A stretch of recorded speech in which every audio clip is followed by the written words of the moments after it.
আনারার হুজুর মাওলানা মুশফিকুর রহিম আল কাদেরী মাগরিবের গুরুত্ব সুন্দর আলোচনা করে কি দরুদ শরীফের ফজিলতের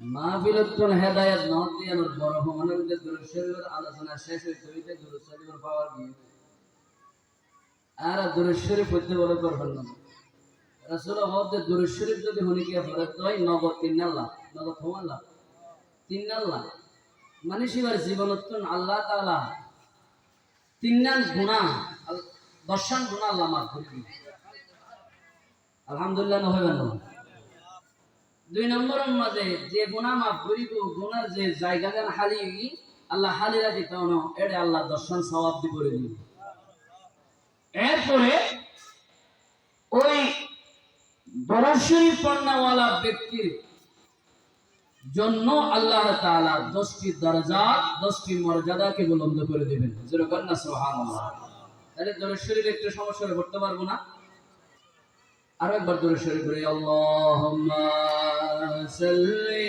আলা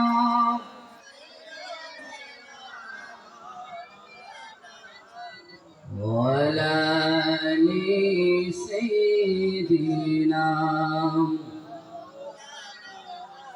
প্রেমাগুনে জলে মরি ওগো মালিক রব্বানা আমি যাহার প্রেমের পাগল তিনি তো সোনার মদিনায় আল্লাহুম্মা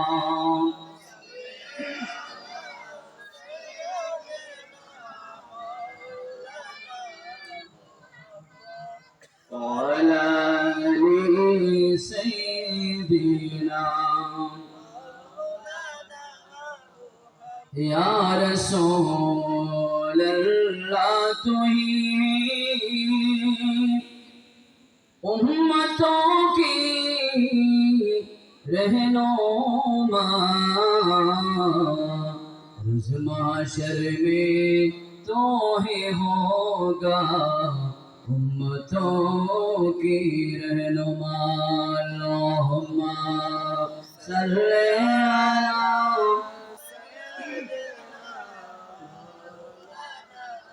वअला आलि सय्यिदिना बलगल उला बिकमालिही حسنت جميع صالحه زر بلغ العلا بكماله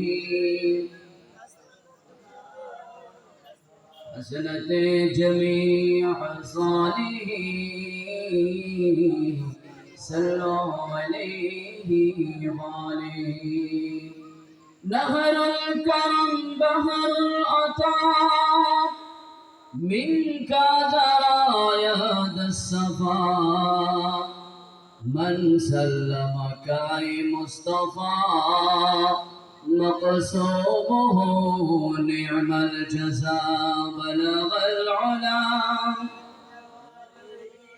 كشف الدجى بجماله حسنت جميع صالحه سبحان الله والحمد لله لا إله إلا الله سبحان الله والحمد لله لا إله إلا الله سبحان الله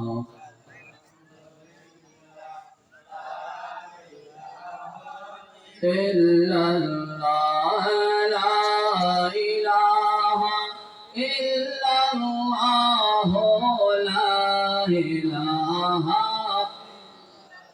لا سبحان الله والحمد لله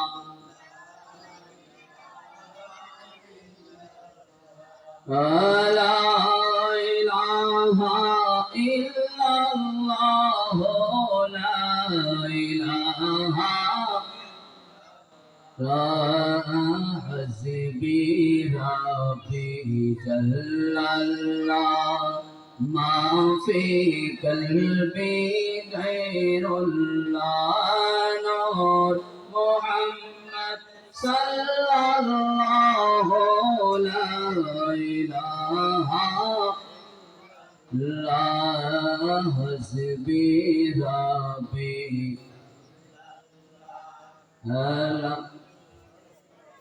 غير الله نور محمد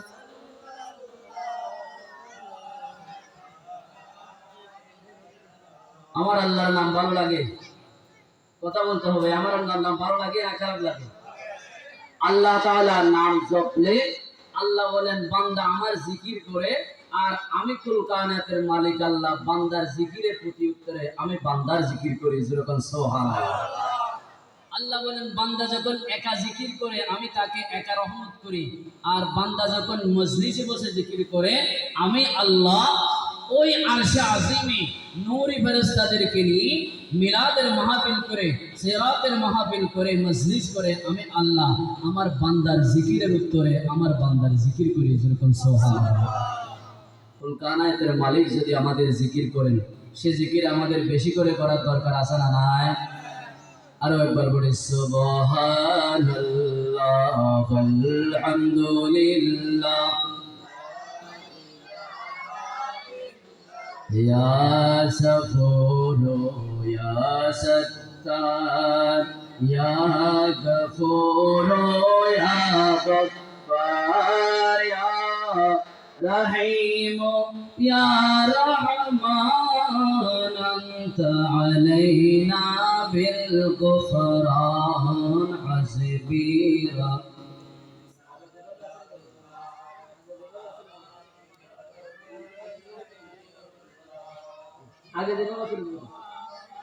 sallallahu la ilaha illallah muhammadur rasulullah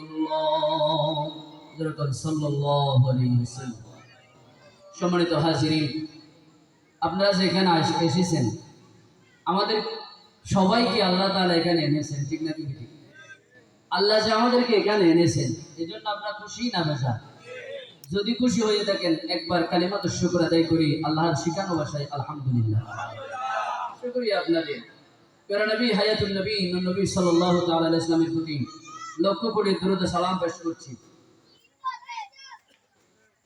বড়ডলো আজকে আয়োজিত বড়ডলো মুসলিম পাড়া সমাজ কমিটির সকল সদস্যবৃন্দকে মোবারকবাদ এবং তাদেরকে আল্লাহ তাআলা যাতে পরিপূর্ণ হেদায়েত দান করে মৃত্যুর পূর্বে জান্নাতি মানুষ হিসেবে গড়ে তোলেন সবাই একবার বলে আমিন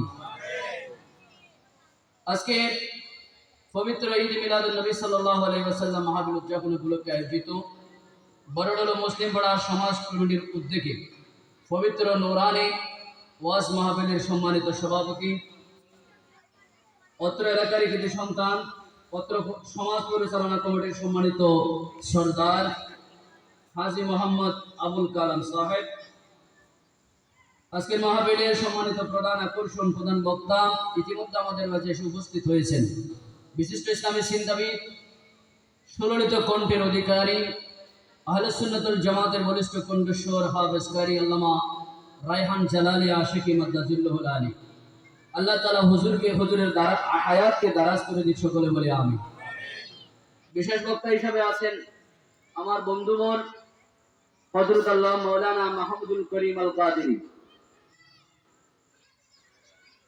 এছাড়াও আপনাদের অত্র সমাজের বড়ডলো মুসলিম পাড়া জামে মসজিদের সম্মানিত খতিব হযরত আল্লামা মাওলানা মোহাম্মদ মুশফিকুর রহমান আল কাদেরী মাদ্দাজুল্লাহুল আলী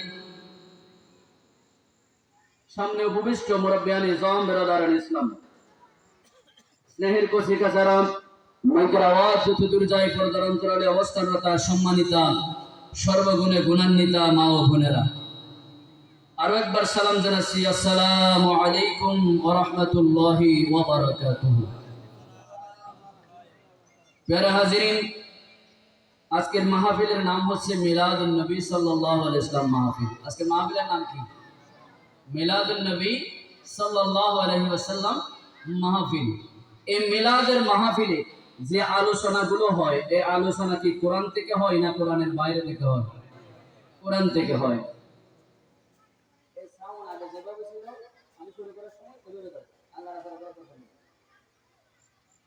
সালাতুন ইয়া রাসূলুল্লাহ আলাইকুম।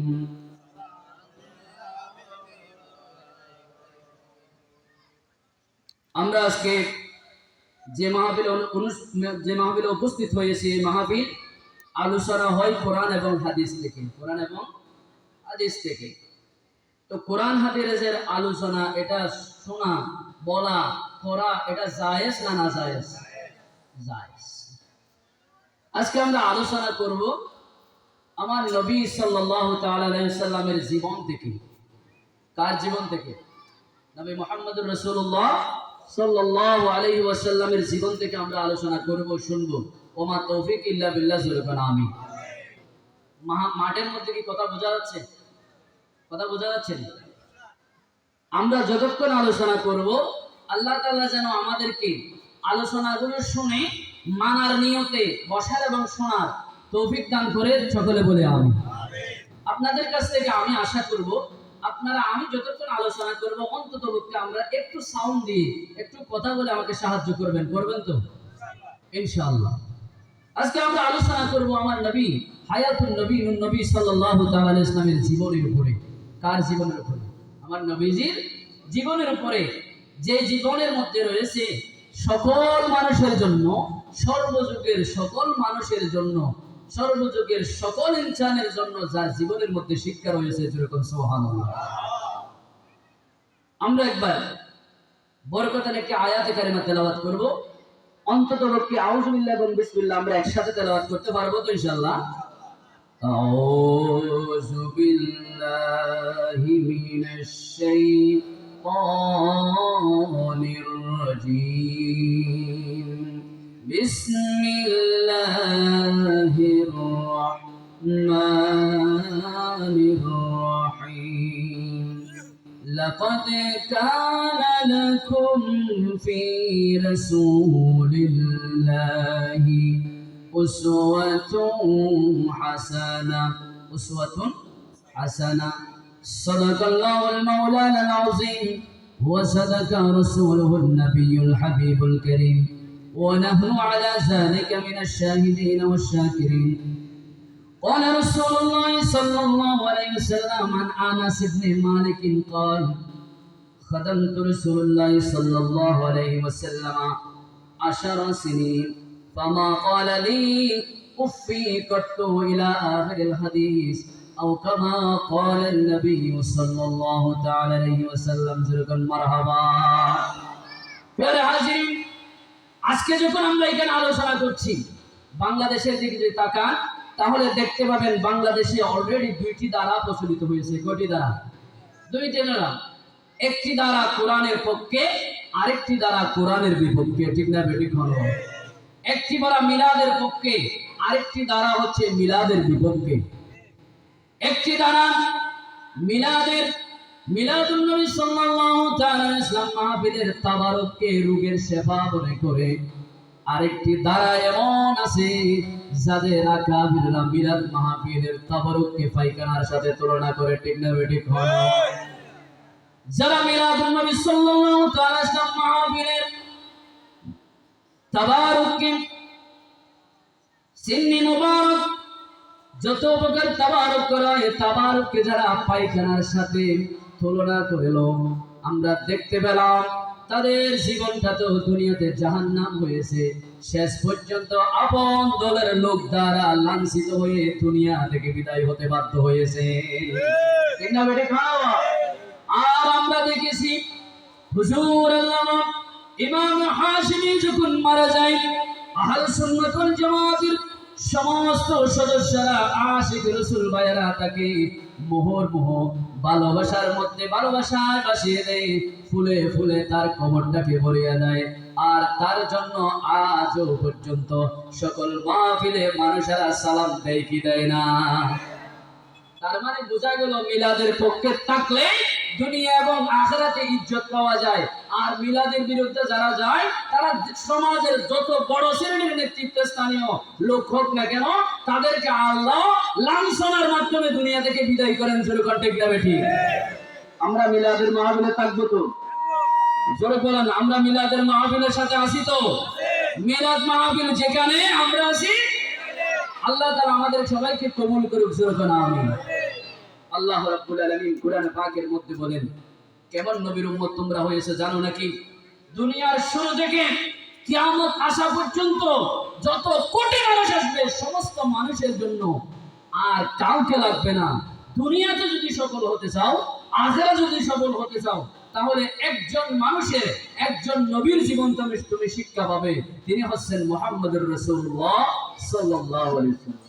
শুধু তাই না, একটা মানুষ, আমরা একদিন জন্ম নিয়েছি মায়ের পেট থেকে, ঠিক না ঠিক? আমরা শিশু ছিলাম, আস্তে আস্তে আমরা কৈশোরে এসেছি। কৈশোর আসার পরে আস্তে আস্তে আমরা তরুণদের দিকে চলে এসেছি। তারপর আমরা যুবক হয়েছি। তারপরে আমরা যুবক হওয়ার পরে আমরা বৃদ্ধ বয়সে এসেছি। আর বৃদ্ধ বয়স হওয়ার পরে আমরা এই দুনিয়া থেকে একদিন চলে যাব, ঠিক না ঠিক বলে? দুনিয়াতে যত নবী আম্বিয়া আল্লাহ তাআলা পাঠিয়েছেন, কোন নবীর ব্যাপারে আল্লাহ বলেন নাই লাকাদ কানা লাকুম ফি রাসূলিল্লাহি উসওয়াতুন হাসানাহ, তাকেই মানলে তুমি সব পেয়ে যাবা, বলেন নাই। শুধুমাত্র কেবলমাত্র আমার নবীকে মানলে দুনিয়া এবং আখিরাতের মধ্যে নাজাত পাওয়া যায়। জোরে বলুন না সুবহানাল্লাহ।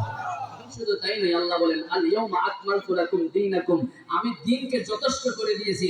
কিয়ামত পর্যন্ত যত মানুষ আসবে সবার জন্য এই দ্বীনই যথেষ্ট। কোনো বাড়তি কোনো কিছুর প্রয়োজন কোনো মানুষ অনুভব করবে না। জোরে বলুন সুবহানাল্লাহ। আদম আছে, তার শিশুবেলা নাই। আদম আলাইহিস সালাম আছে, ও তার শিশুবেলা আছে না? আদমের আল্লাহ যেতে বানাইয়া এতেই বেটা। জোরে বলুন না সুবহানাল্লাহ। আবার আদম আলাইহিস সালামের যেতে বানাইয়া এতে দুনিয়া থাকা মানুষ নাকি? এতে লাই আউয়ালু নবী নূহ, বলা হচ্ছে প্রথম নবী হচ্ছে নূহ, যাদেরকে আল্লাহ তাআলা মানুষের কাছে পাঠিয়েছেন। জোরে বলুন না সুবহানাল্লাহ। নূহ আলাইহিস সালাম ছিলেন প্রথম নবী যাকে মানুষের কাছে পাঠিয়েছেন। আর আদম হচ্ছে এমন নবী যার দ্বারা দুনিয়াকে চাষ করেছেন, দুনিয়াকে আবাদ করেছেন। জোরে বলুন না সুবহানাল্লাহ। আল্লাহ কেন বললেন আমার নবীর জীবনে হায়াতের সমস্ত জীবনের সমস্ত শিক্ষাগুলো আছে, সমস্ত চরিত্রগুলো আছে। কেন ইসলাম ধর্মকে আল্লাহ তাআলা কিয়ামত পর্যন্তের জন্য গ্রান্টেড করে দিলেন?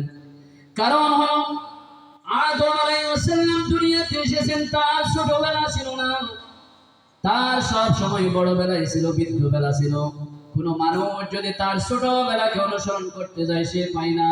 হযরত নূহ আলাইহিস সালামকে দুনিয়ায় পাঠালো, কিন্তু তার নবুয়তের পূর্বে জিন্দেগির কোনো খোঁজ খবর পাওয়া যায় না। ইব্রাহিম, নূহ, সমস্ত আম্বিয়া কিরাম যাদেরকে আল্লাহ দুনিয়াতে পাঠিয়েছেন, কোন নবীর ব্যাপারে সারা জীবনের উল্লেখ পাওয়া যায় না। কোন নবীর ব্যাপারে সারা জীবনের কোনো উল্লেখ পাওয়া যায় না।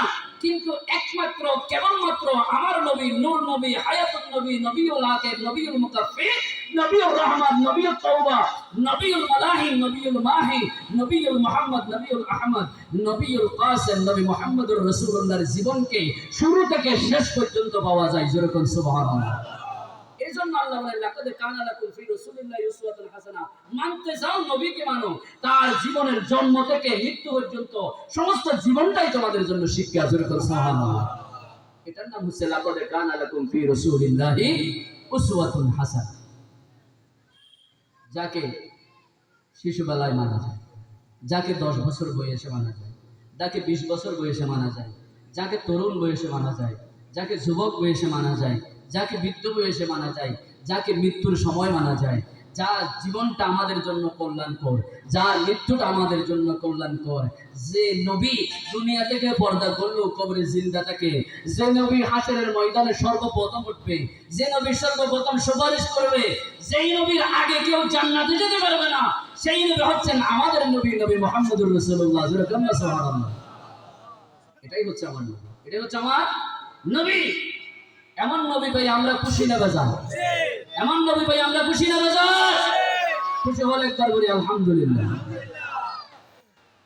নবী রাহমাতুল লিল আলামিনের একজন খাদেম ছিলেন হযরত আনাস ইবনে মালিক রাদিয়াল্লাহু তাআলা। তিনি বলেন, খাদামতু রাসূলুল্লাহ সাল্লাল্লাহু আলাইহি ওয়াসাল্লাম 10 সিনিন, আমি 10 বছর পর্যন্ত রাসূলের খেদমতে ছিলাম, কিন্তু কোনদিন আমার নবীজি লি উফি কত্তু, আমার নবী কোনদিন আমাকে উফ শব্দ পর্যন্ত বলে নাই। সুবহান না সুবহানাল্লাহ। বাংলাদেশের দিকে তাকিয়ে দেখেন না, অনেক ফেমাস মানুষ কিন্তু কাজের মেয়েটাকে মেরে ফ্রিজের মধ্যে ঢুকাই রেখেছে, এরকম ঘটনা আছে না? কিন্তু যদি কেউ সাকরানির সাথে কি আচরণ করবে সেটাও যদি শিক্ষা নিতে চায়, সে শিক্ষা যার কাছে আছে তিনি হচ্ছেন মুহাম্মদুর রাসূলুল্লাহ। যেরকম সুবহান। এজন্য আমার নবী বলেছেন, লাকাদ কানা লাকুম ফি রাসূলিল্লাহি উসওয়াতুন হাসানাহ। যেরকম সুবহানাল্লাহ। হযরত আনাস ইবনে মালিক বলেন, আমি 10 বছর পর্যন্ত আমার নবীর খেদমতে ছিলাম, কিন্তু কোনদিন নবী আমাকে উফ শব্দ বলে নাই, গরম কথা বলে নাই, আমাকে কোনদিন ঝাড়ি দিয়ে কথা বলে নাই, কষ্ট দিয়ে কথা বলে নাই। শুধু তাই নয়, আমাকে নবী যে কোনো কাজ করতে বলেছে আমি করেছি, করি নাই ইচ্ছার জন্য, কেন করো নাই জিজ্ঞাসা করো নাই।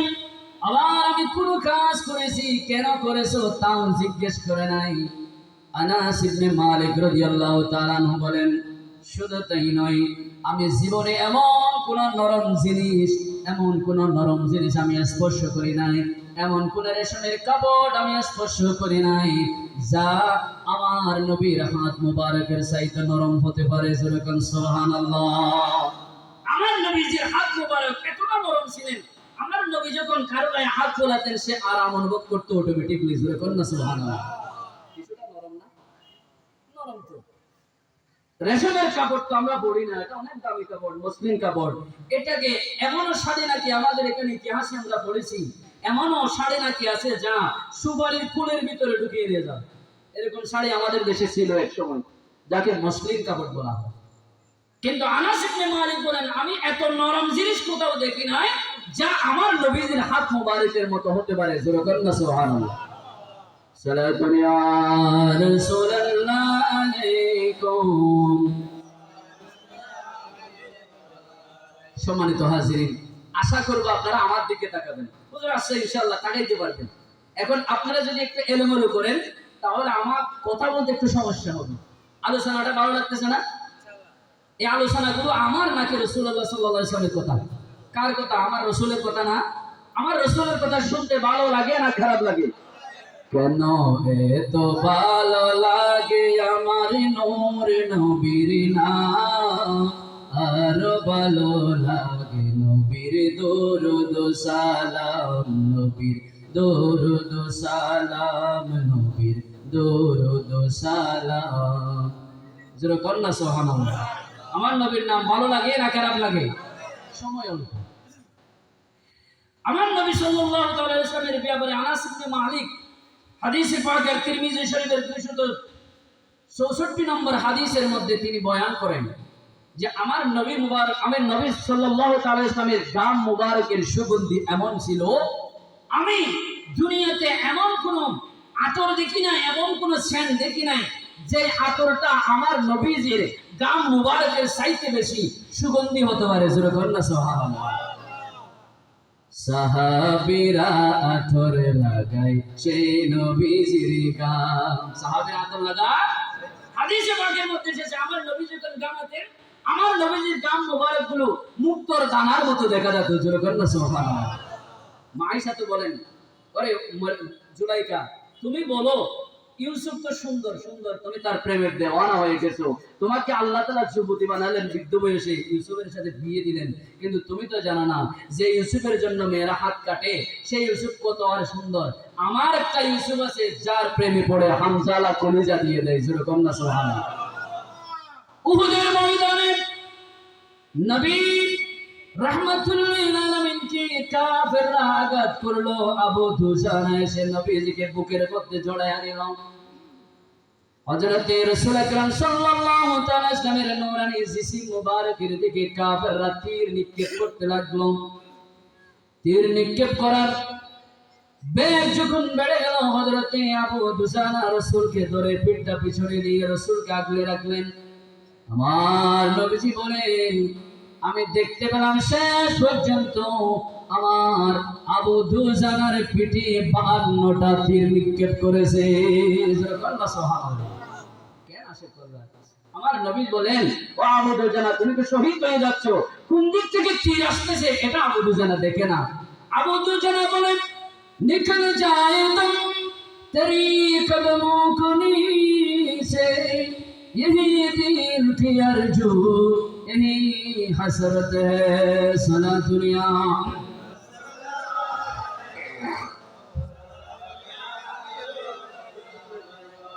ইয়া রাসূলুল্লাহ, আপনার কদমে জীবন দিয়ে দেব, এটা তো আমার সারা জীবনের স্বপ্ন।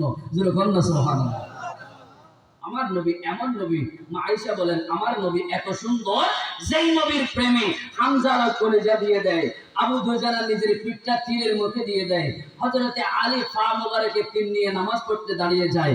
আমার ইউসুফ হচ্ছে আমার নবী এতটা সুন্দর ছিলেন যেই নবীর দিকে তাকালে কাটটা কাফের ও ইমানদার হয়ে যেত। জোরে বলেন না সুবহানাল্লাহ। যে নবীর চেহারা সুন্দর, সে নবী আয়না দেখতেন, আয়না দেখে বললেন, আল্লাহুম্মা ইন্নাকা হাসানতা খালকি ফাহাসসিন হুলুকি। আল্লাহ, আমার চেহারাকে এত সুন্দর বানিয়েছেন, আমার চরিত্রটাও তার চাইতে সুন্দর বানিয়ে দেন। সুবহানাল্লাহ সুবহানাল্লাহ। নবীজির আজকে আমরা কয়েকটা চরিত্র নিয়ে আলোচনা করব।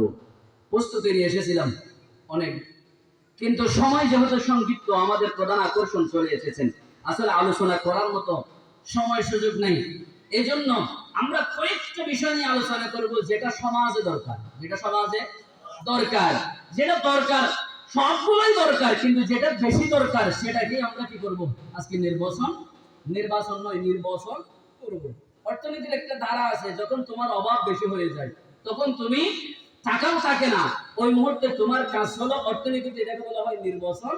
অর্থাৎ তুমি তোমার অভাবের মধ্যে যেটা সবচেয়ে বড় অভাব, যেটা না হলে নয়, সেটাকে আগে পূরণ করো, এটাকে বলা হয় নির্বাচন। নির্বাচন। আর আমাদের দেশের মাঝে বুড় হয়ে করা হবে নির্বাচন, বয় কারবা আর বদিয়ে যদি ও হয় নির্বাচন। তাহলে আর কোন জিয়ান সমাজ করে প্রয়োজন, ইয়ান হওয়ার দরকার আছে না? নবী রাহমাতুল লিল আলামিন আল্লাহ রাব্বুল আলামিন বলেন, আমার নবীজি হচ্ছেন সবচাইতে চরিত্রবান রাসূল। যে হাদিসটা আমি আপনাদের সামনে শুনিয়েছি, সেই হাদিসের মধ্যে আনাস ইবনে মালিক রাদিয়াল্লাহু তাআলা আনহু বলেন, পৃথিবীর জমিনে যত মানুষ এসেছে, যত আম্বিয়া এসেছে, আর কিয়ামত পর্যন্ত যত আম্বিয়া পৃথিবীতে আসবে, সবার চাইতে উত্তম চরিত্রের অধিকারী ছিলেন আমার রাসূল। আমার রাসূলের চরিত্রের উপরে অনেকগুলো বই লেখা হয়েছে। সমস্ত বইগুলোতে ঘুরে ঘুরে দেখলাম আমার নবীজির সর্বপ্রথম চরিত্র হলো, আমার নবীজি ছিলেন লজ্জাশীল। আমার নবীজি ছিলেন লজ্জাশীল। কেমন লজ্জাশীল ছিলেন? হাদিসে পাকের মধ্যে এসেছে নবীজি এত বেশি লজ্জাশীল ছিলেন, একজন কুমারী অল্প বয়সী নারী যেমন পুরুষের সামনে আসতে লজ্জা পায়, ধার্মিক নারী যেমন লজ্জা পায়, আমার নবীজি একজন যুবতী কুমারী নারীর চাইতে আরো 1000 গুণ বেশি লজ্জাশীল ছিলেন। সুবহানাল্লাহ।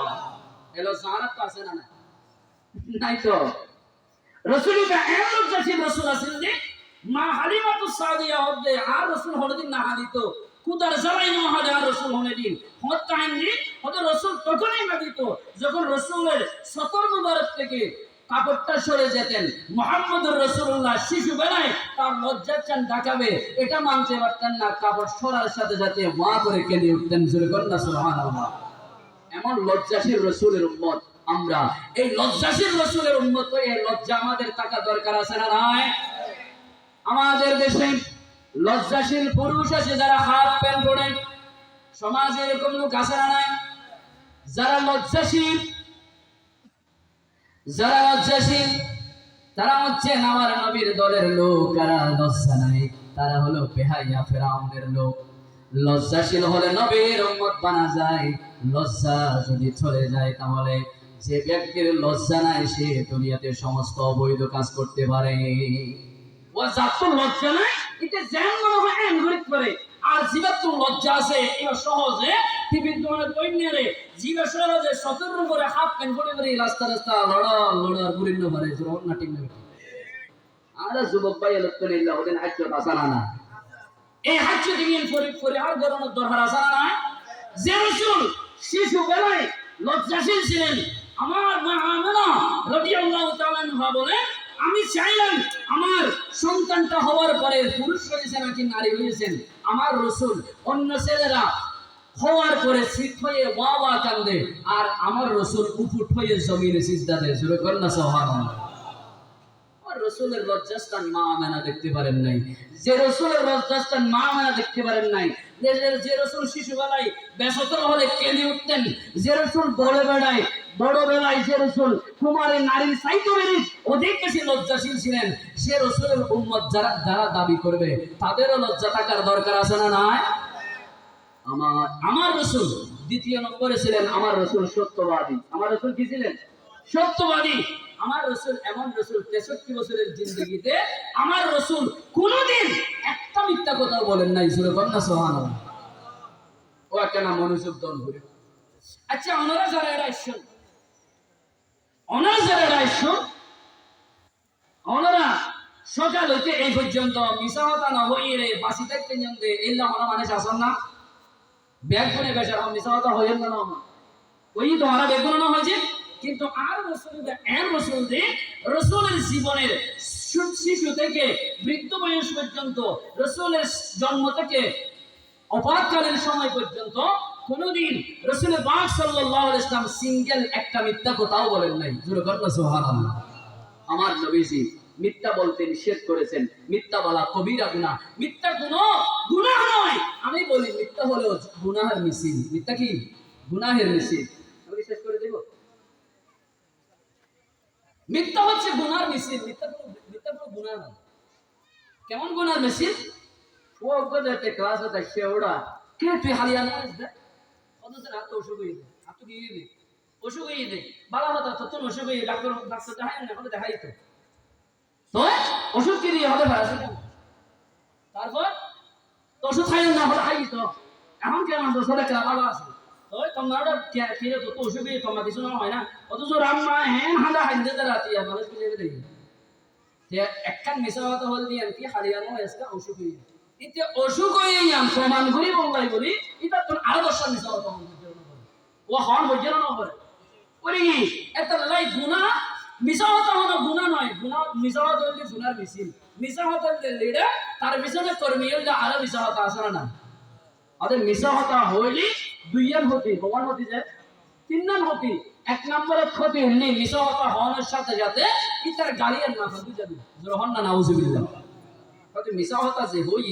ইতার দুর্গন্ধ কালোর দুর্গন্ধ এত বেশি বাইরে হয় ওদের আল্লাহর রহমতের ফেরেশতা কল ইতার সুখের দৃষ্টি সীমার বাইরে চলে যায় গ্রহণ নাউজুবিল্লাহ মিথ্যা কথায় তো বড় পাপ নবীজি বলেন মিথ্যা যদি কেউ বলে সাথে সাথে সে মুনাফিকের কাতায় নাম লেখে আমার নবীজি বলেন 7টা খাসলত আছে বদ খাসলত যেগুলো কারো জীবনে থাকলে সে মানুষটা খাঁটি মুনাফিক 7টা জিনিস যদি অনেকের জীবনে তাই নিতে কি মুনাফিক হক্কানি মুনাফিক খাঁটি মুনাফিক আমার রাসূল বলেছেন মুনাফিকুন খালিসা এটা লে হক্কানি মুনাফিক এর মধ্যে একখানে যে বেড়ায় মিশা হতে হয় যে কি হয় মিশা হতে হয় আমি কেমন একটি বাপ আব্দুল্লাহ ইবনে উবাই ইবনে সালুল রাসূলের সাহাবী ছিলেন ঈমান এনেছেন রাসূলের পিছনে নামাজ পড়েছেন শুধুমাত্র কেবল মাত্র রাসূলের সামনে সে ঈমান প্রকাশ করত আর অন্তরে কুফরি লুকিয়ে থাকত অর্থাৎ ঈমানের ব্যাপারে সে মিথ্যাবাদী ছিল আমার আল্লাহ রাব্বুল আলামিন তার ব্যাপারে কোরআন হাকীমের মধ্যে আয়াত নাযিল করে দিয়েছেন ইদা জাআকাল মুনাফিকুনা ক্বালু নাশহাদু ইন্নাকা লারাসূলুল্লাহ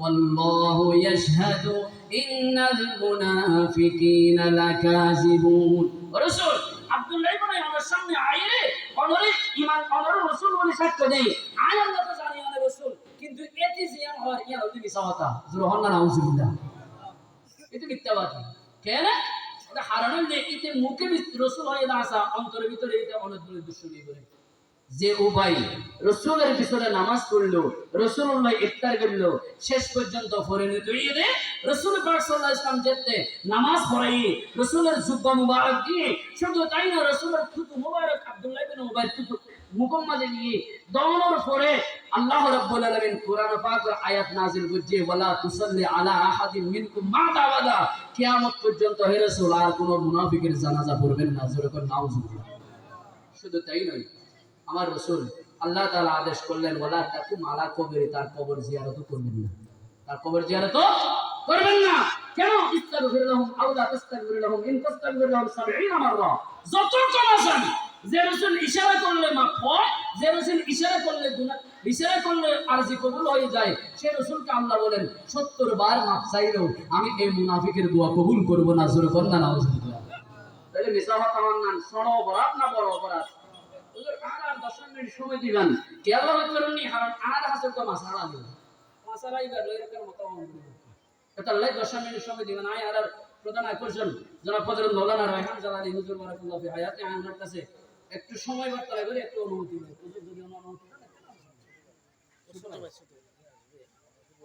10 মিনিট কিছু বলবো বলে ও আচ্ছা ঠিক আছে আমাদের 10 মিনিট সময় দিয়ে আমি একটু এই আলোচনাটা শেষ করি শেষ করার দরকার আছে না না আমি আরেকটা রাসূলের বৈশিষ্ট্য নিয়ে গুণাবলী নিয়ে আলোচনা করব সেটা হচ্ছে আমার রাসূল ছিলেন একজন ভালো স্বামী ভালো স্বামী আর দেশের মধ্যে পরিবার আছে না নাই বস আছে না স্যার পরিবার আছে না আমাদের আছে তো আচ্ছা স্বামী স্ত্রী হতা কি হওয়ার দরকার আছে না নাই আর দেশের মধ্যে বহু মানুষ আতিক কেন বাইরে কোন কেন টেনশন দেয় আমার তোর গুসাই 3 তালাক মারি দিয়ে দিলে আছে না নাই ও আছে না নাই এরকম আছে তবে রাসূল প্রথম নম্বরের মধ্যে লজ্জাশীল দ্বিতীয় নম্বর আমার রাসূল হচ্ছেন এমন রাসূল যিনি কোনোদিন কারো কাছে কোনো মিথ্যা কথা বলেন নাই আমার রাসূল সদা সর্বদা জীবনের শুরু থেকে শেষ পর্যন্ত জীবনে কোনোদিন একটা মিথ্যা কথা বলেন নাই তাইলে আমাদের মিথ্যা কথা বলা যাবে কি যাবে না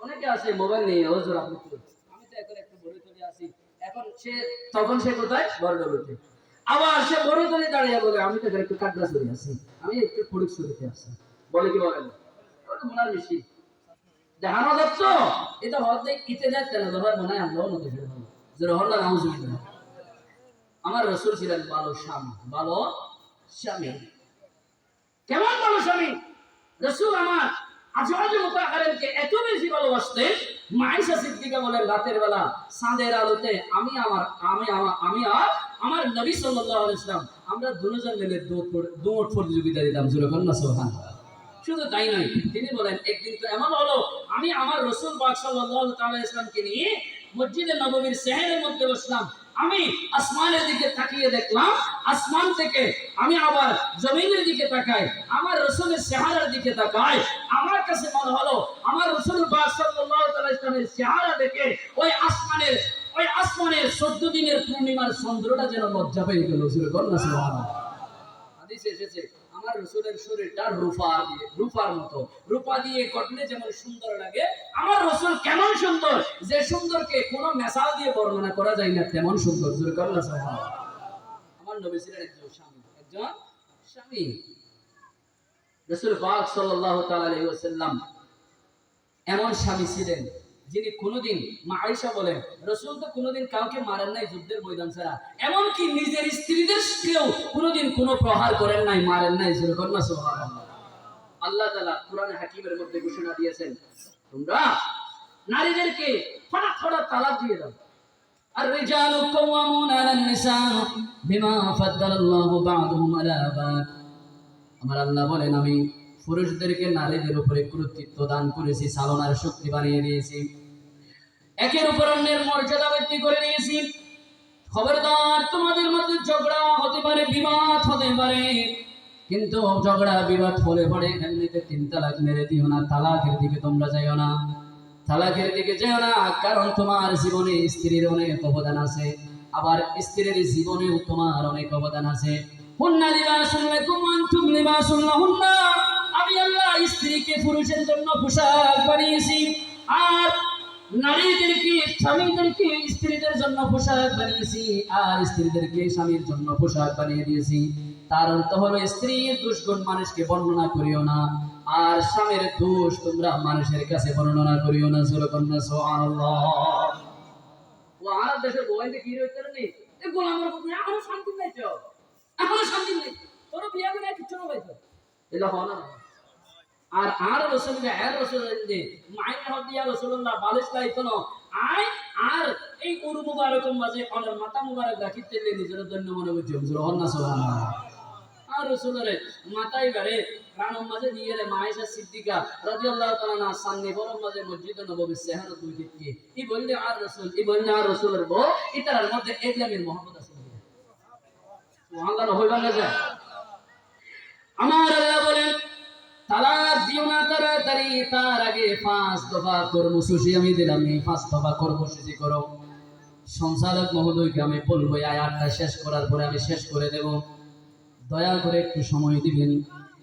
আমার আল্লাহ বলেন ফাইজুহুন্না, যদি বউ কথা না শুনে, স্ত্রী যদি কথা না শুনে, সর্বপ্রথম তোমার জন্য আমি একটা কর্মসূচি দিলাম, সেটা হলো ফাইজুহুন্না, তাকে হাতে পায়ে ধরে একটু বুঝাও, মাথায় হাত বুলিয়ে বুঝাও তুমি আমার জীবনের সঙ্গী, তোমার সাথে আমার জীবনটা কাটাতে হবে, ঘর থেকে বের হলে দুনিয়াটা অনেক কঠিন হয়ে যাবে, সুতরাং তুমি উচ্চবাচ্য করিও না, যা করেছো ভুল করেছো মাফ করে দিলাম, আমাকে মাফ করে দাও, ভালো হয়ে যাও। আমার আল্লাহ বলেন ফাইজুহুন্না, তুমি তাকে বুঝাও, বুঝে সুঝে যদি না আসে তাহলে তোমার জন্য দ্বিতীয় নম্বরের কর্মসূচি হলো ফাইজুহুন্না, এরপরে তোমার জন্য দ্বিতীয় নম্বরের কর্মসূচি হলো ওয়াহজুরুহুন্না ফিল মাদাজি। এক নম্বরে বুঝাইবা, যদি ন হয় ওয়াহজুরুহুন্না ফিল মাদাজি, ওদের এক বিছানার শুইয়ে রে একজনের স্বামী এক মিক্কা ফিরিতাইবা আর স্ত্রী আরেক মিক্কা ফিরিতাইবা, অর্থাৎ তুমি বিছানাটা আলাদা করে দিবা। যদি এবার লই মিলন নগরে দয়, এবারে যদি আদর মহব্বত নগরে দয়, তাহলে এমন করে আদর মহব্বতের অভাবের কারণে ইবা একদিন দুই দিন তিন দিন যাইতে যাইতে মাই হইবা বুঝিয়ে আইবার সম্ভাবনা আছে। সুবহানাল্লাহ সুবহানাল্লাহ। 3 নম্বরে তোমার জন্য কর্মসূচি হলো ওয়াজরিবুহুন্না, আবার তুমি তাকে একটু একটু প্রহার করো, মৃদু আঘাত করো, তাকে একটু মারো, কিন্তু খবরদার স্ত্রীর মুখে মারা যাবে না, মাথায় মারা যাবে না, বুকে মারা যাবে না, পিঠে মারা যাবে না, হাতে মারা যাবে না, তাহলে আর বাকি রইল কোমর থেকে নিচ পর্যন্ত। আবার সেটা ফালাক লাকড়ি দিয়ে মারা যাবে না, গাছ দিয়ে মারা যাবে না। মাসালা হলো একটা মিসওয়াক পরিমাণ লাঠি দিয়ে ওই মেয়েটাকে তুমি কোমর থেকে নিচ পর্যন্ত পায়ের মধ্যে দৃঢ় আঘাত করবা। এর উদ্দেশ্য স্ত্রীকে কষ্ট দেওয়া নয়, উদ্দেশ্য হলো সমাজের মধ্যে যদি শুনতে পাই ওই স্ত্রীটাকে স্বামী মেরেছে তাহলে সে লজ্জা পাবে, তাকে একটু তোমরা লজ্জা দাও, লজ্জা দেওয়ার মাধ্যমে ওই স্ত্রী যদি ফিরে আসে তাহলে তোমরা তার সাথে সংসার করতে আরম্ভ করে দাও। সুবহানাল্লাহ সুবহানাল্লাহ।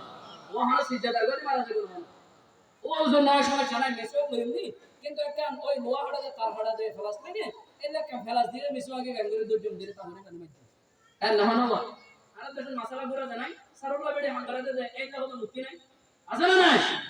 সারুল্লাহ বেড়ে হাঙ্গারা দে এরকম মুক্তি সব নাই আছে তো নামাজের দিয়া, আছে না নাই? ও সাই আবার মশলারে গুঁড়াই গেলা এরা বারেতে ফেলাস দিয়ে বাঁচাইও না, ফেলাস দিয়ে নদীবা ওকে মিসওয়াক পরিমাণে বলে ওদের যদি দুঃখাই বলে কি দুঃখ কোনো দরকার নাই, আল্লাহ তোকে দুঃখাই বলা না হয় লজ্জা দিবে আর শরম দিবে না। সুবহানাল্লাহ সুবহানাল্লাহ।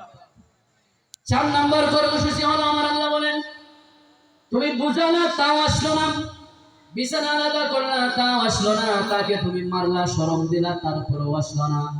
4 নম্বর কর্মসূচি হলো এবার দুই পক্ষ থেকে দুইজন হাকিম নিয়োগ করো, বিচারক নিয়োগ করো। দুই বিচারকের মাধ্যমে স্ত্রীর কি অভাব আছে, স্বামীর কি অভাব আছে, আলোচনার মাধ্যমে যদি সমস্যা সমাধান হয়ে যায় তাহলে ওই স্ত্রীকে নিয়ে তুমি সংসার করতে আরম্ভ করো। খবরদার তারপরেও তুমি তালাকের লফজ উচ্চারণ করিও না। সুবহানাল্লাহ। তাহলে 4 দফা কর্মসূচি কেন?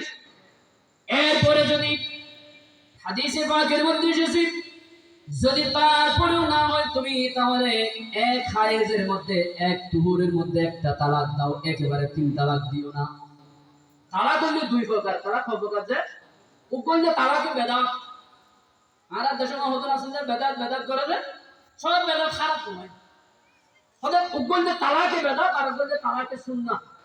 তালাকে সুন্নাহ হইল যে 3 মাসে 3 নদন, আর তালাকে বেদাত হইলে একটু বাড়ি বলুন, একটু বাড়ি বলুন। ওতে এক করে 3 তালাক ন দিও, এক মাসের মধ্যে 1 তালাক দাও। এমন করে 1 তালাক খাওয়ানোর পরে তো সুতাইত করে ইবা কি করে ফ্রি আইত করে।